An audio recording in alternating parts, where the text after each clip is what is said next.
So once again, I welcome to our class for the new chapter, that is continuity.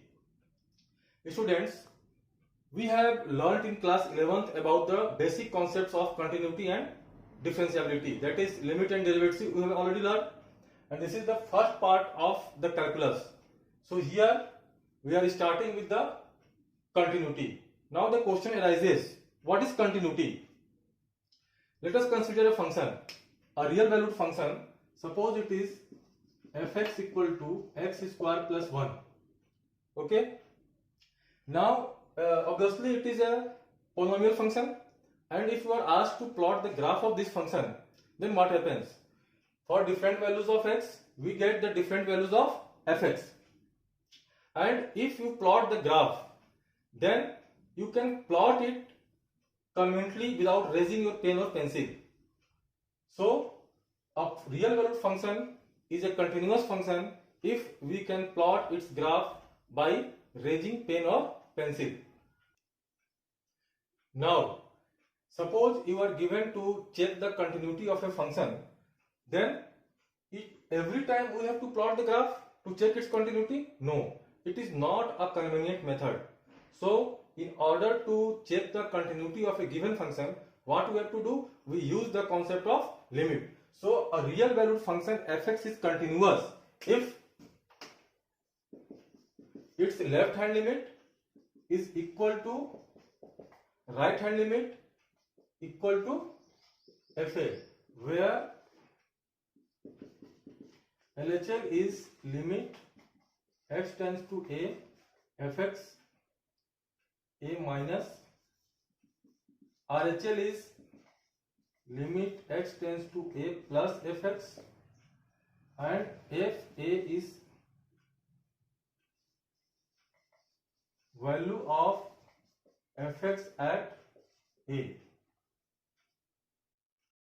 So here the same example, fx equal to x square plus 1, and we have to check its continuity at x equal to 2. So whether this function is continuous or not, let's check it, okay, by using the concept of limit, not by the tracing the graph. Okay, so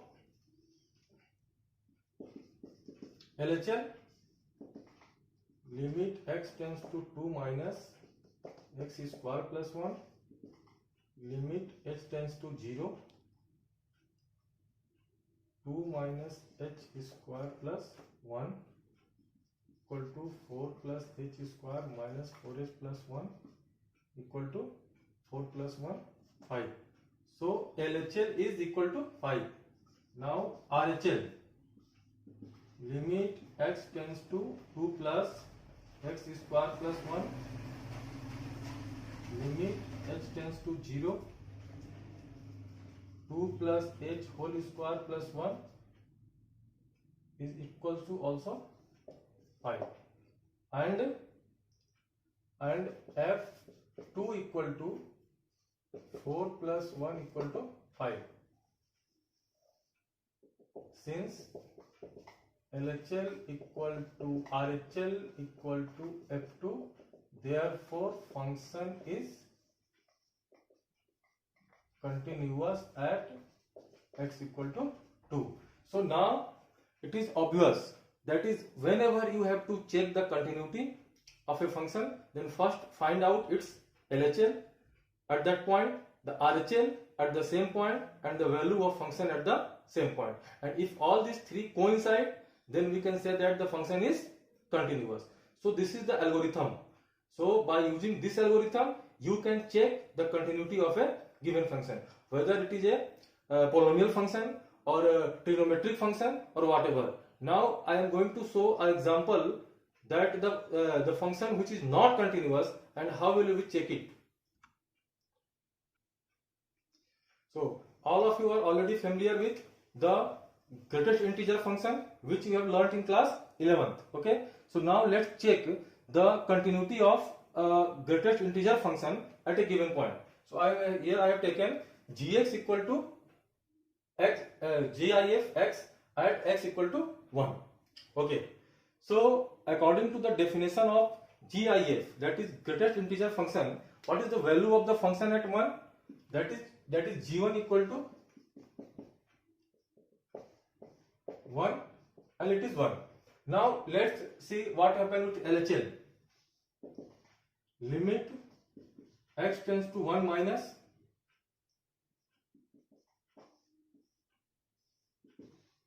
limit h tends to 0, 1 minus h. Here h is a very small quantity which tends to 0. Suppose you are taking h as 0.00001, then what happens? 1 minus 0.0001 is 0.99999 something. Okay, in that case, you know what is the value of GIF? You have to recall the definition of greatest integer function from your previous class. Okay, so its left hand limit at x equal to 1 is equal to 0. Now it does not matter what is the RHL, but we have to see, because G1 is not coincide with the left hand limit. Okay, limit x tends to 1 plus, in this case this is equal to 1. So what we have observed?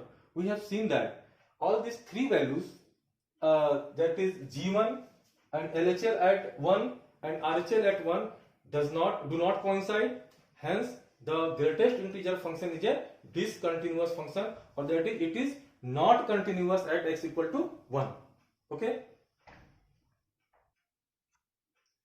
So previously we have taken a polynomial function, we have checked whether it is continuous or not. Then we have taken a discontinuous function, that is greatest integer function at a given point. Now let's see about the continuity of trigonometric function. So for your kind information, I have to say that here all the trigonometric functions are continuous. Okay, so let's see the fx equal to sin x. You can take any arbitrary points. So let x equal to a, then f a equal to sin a, limit h tends to a minus, then it is sin a minus h,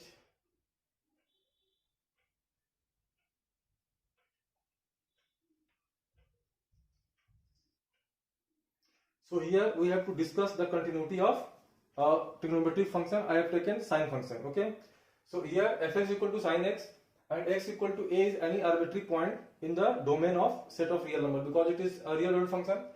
So obviously the value of function is at a f equal to sin a. Now let's check the value of its left hand limit. So limit h tends to a negative sin a minus h. We know the formula for this one identity, sin a into cos h minus cos a into sin h.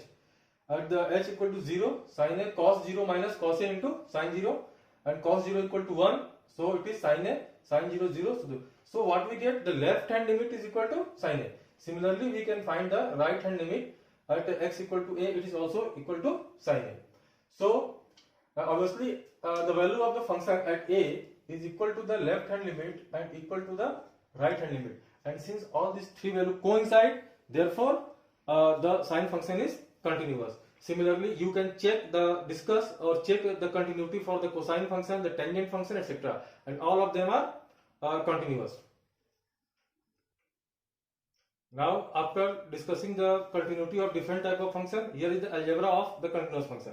So let us consider any two functions f and g, and if f and g are separately continuous at a given point x equal to a, then according to the algebra of continuous function, the fx plus gx is fx minus gx is also continuous at x equal to a. Similarly, the product of these two functions, that is fx into gx is also continuous at x equal to a, and similarly its quotient, that is fx by gx, is also continuous, but it is provided that gx is not equal to 0, that is gx must not be must be a non-zero function.